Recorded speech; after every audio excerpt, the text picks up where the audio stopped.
Is your website stuck loading because your mobile hotspot is too slow? No worries. Slow hotspot speed can make browsing frustrating, especially when you're in a hurry.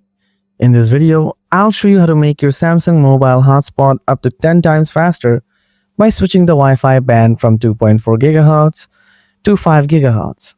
Let's get started. To do that, swipe down the quick settings from the home screen. If you don't see the hotspot option, then extend the quick settings. Now press and hold on the mobile hotspot. Scroll down a little bit. Here you can see the band option is set for the 2.4 GHz by default.